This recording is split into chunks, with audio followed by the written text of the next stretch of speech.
For today's content, we got a Shadow Hippodown Team for Open Great League. Sand Attack is a new move that was added this season in Pokemon Go, and Hippodown over here is gonna have it on its moveset. So let's put it on the test, and of course now Hippodown on Shadow as well is gonna be not only a spicy off-meta Pokemon, but at the same time a reliable leader for any team out there, a pretty spammy one with either Weather Ball or Body Slam, but I recommend going for the Weather Ball, and of course Scorching Suns as our nuke move. But now without any further ado, cue the intro.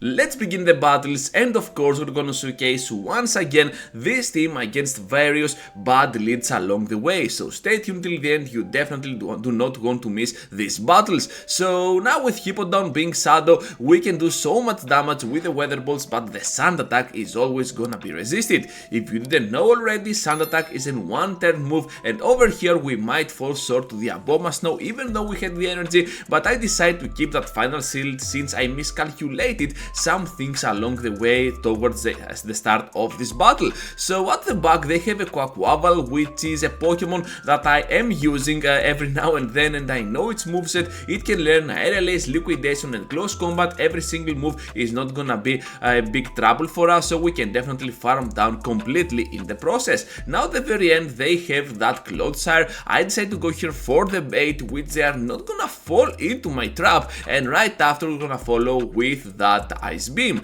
However, my opponent decides to block the correct move, trying to catch a move or whatever. I have no clue at all what is happening, but still we're just gonna go at it with our Guzzlord able to come into the battle super clutch here with those Dragon Tails and the Dragon Claws. I'm not gonna throw any move as it seems, because we can easily farm down with the fast attacks, and since they know that the farm down is happening, well, they're just gonna back out. Into the next battle with another bad lead, this time the Whiskas. We have to bring our Guzzlord into play, and this is something that I figured out using this team. Not a lot of people are using fighters every now and then, because this season fighters are having kind of a rough spot in the meta. So I'm just gonna use my Guzzlord towards the entire video as a safe switch, and of course it is gonna kinda work, so why not do it? So on the switch we're meeting up here with the Skarmory, which ends up farming down our Pokemon.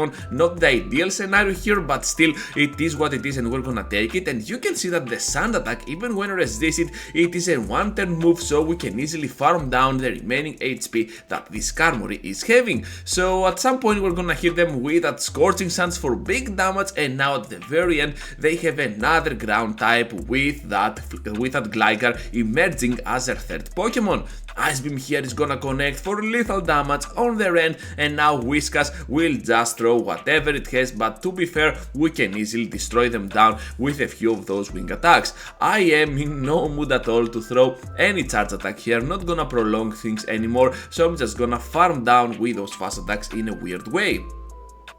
Como now is another Pokemon that I'm pretty much afraid of with my Hippodown, and that's mainly because of how good offensively that Pokemon can be with those Dragon Claws and the Dragon Tails. Look at how low we already are, and I will try to grab some shields out of the way with that Weather Ball, but my opponent knows better. They're not gonna fall for my trap, and right after we got the Scorching Suns to surprise them for even bigger damage. Now at the very end they have a Whiskas, and we get our hands yet to another Scorching Suns. I'm telling you, Sand Attack is a very good move overall for those ground types, and something that you should definitely not sleep on. So at the very end they have a Talonflame now, so we can definitely have the upper hand with our backline, and of course it all remains to see if that is gonna be a Brave Bird. Hopefully enough it is just the Fly, so we can definitely survive at least one. So right after we can respawn with the Dragon Claw. Able to grab the shield here, and perhaps we need to block at this point, but at the same time I know that my Mountain is gonna be a much more severe threat to their team. I need to protect my Mountain here from those flying moves, and right after I'm pretty sure that Whiskas has nothing to throw up against me. Even if they run that Blizzard, which is gonna be so weird, we can still survive at least one, and right after we reach the double of those Aerial Aces, we're just gonna throw one on the Whiskas and do one more to finish off the job up against the Talonflame and grab yet another huge victory for our team. Into the next battle now, and we're facing up in front a Trevenant. So without Firefang on our Hippodown, this Pokemon is pretty troublesome for us, but hopefully here is where the backline comes into play. We're just gonna go ahead and switch out aggressively to our Guzzlord. We managed to get the move on our Pokemon. I know that whatever that Trevenant is gonna throw is gonna be resisted, and now on the switch they're having that Lickitung. Lickitung is a bulky Pokemon overall. I don't know why people tend to use it, but I guess it is super early in the season. Some people want to outbulk certain opponents, and here comes now another move. I'm just fine by blocking here because I know that I can kinda farm down in the process, but as it seems they're getting super close to another Body Slam, so I'm kinda obliged in using my remaining energy. So another Dragonclaw is coming up. I'm telling you, the Gas Pokemon over here is just gonna go crazy against most threats, and as it seems getting that knockout against that weird Lickitung was pretty good for us, because now we can kinda have the upper hand over our opponents with our Mantine on the end game, avoiding the matchup with the Lantern. So another move is coming up, and I'm just gonna go ahead and block the next move, because I have a feeling that I need to protect my Mantine as much as I can from that Lantern. So here comes out the Aerial Ace, they are gonna take it, down they go, Lantern now, and of course all we need to do here is to reach to another Aerial Ace to finish off this final shield, and of course right after we still got one move remaining charged up and ready to our Hippodown, so we're just gonna take the victory eventually with that final Weather Ball landing on the Lantern for the knockout.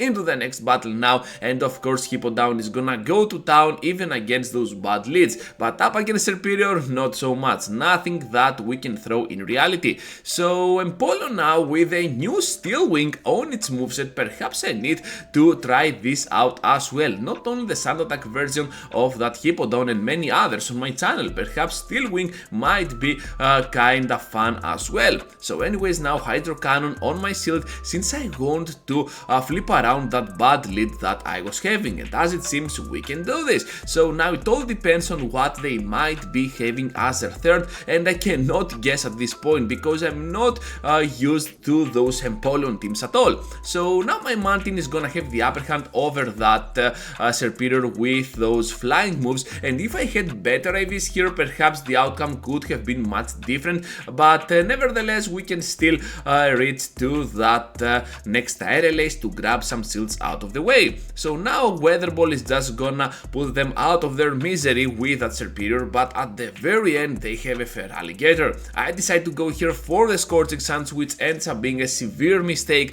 and now my opponent will take advantage of that and of course push even more with those Shadow Claws and their Feraligatr. Another Scorching Sands, this time for the knockout up against them, and because they still have some energy on the Serperior, they manage to guarantee the knockout up against our Hippodown Pokemon.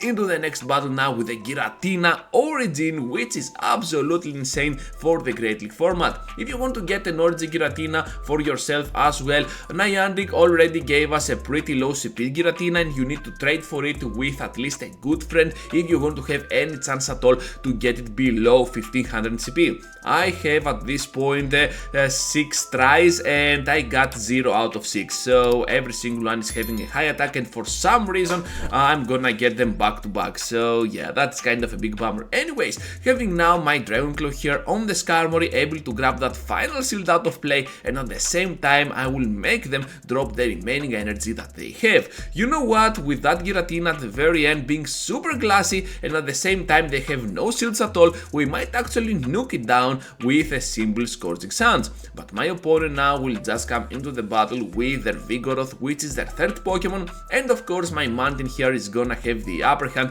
on that side. I will try to catch the move, we can do that successfully, and of course now with the Aerial Ace we managed to get the knockout on the second try, since they are getting kinda greedy at this point. I don't know what they were doing, well, it happened, okay? So now at the very end they're gonna return into the battle with that Giratina of their own. Ominous Wind will not take us out, we can still reach now to that Aerial Ace, but to be fair we still have the Scorching Sands ready to go, charged and ready for the knockout. We don't care about the HP that they have, we're just gonna knock out the devilish Pokemon out of existence. into the final one, trainers, after we send that Giratina to the Shadow Realm, and of course that Lantern is just gonna go ahead and throw those serfs as soon as they get there. So what we want to do at this point is to try and catch one Body Slam on our Martin, while in the process we can charge up a lot of energy to at least try and get that lost shield back with our Hippodown when that individual matchup against the Lantern is gonna return into this match. So here comes now the Leaky Tank with a lot of pressure with those moves, and I could easily go here for the RLAs, but at the same time I knew that if I threw that RLAs, perhaps they could go ahead and completely farm it down. So I decided to let my Martin go down and farm the remaining HP that they have instead with my Dragon Tails. So Dragon Tail here is gonna be kinda clutch, because not only they do not have a severe counter to my Gas Lord, but at the same time we can push so much with those Dragon Claws, and with our mediocre bulk we can still survive a little bit of extra damage. So here comes now the RLAs, which we can survive, and right after another Dragon Claw to start pushing for some shields. My opponent though will try to take that move as well, but we got already a double Weather Ball into play. Now Lantern returns, and guess what, trainers, we are already there on the double Scorching Suns. One for the shield, one for the almost knockout, I believe. Is this gonna knock out? Yes it is. Down goes the Lantern, absolutely wonderful, and we're gonna grab this final victory to end this video. Thank you for staying around till the end, trainers, but before you go, just leave a like, subscribe to the channel, and check any of these 2 videos that I have prepared for you. With that said, take care, trainers, and I will see you all into the next one.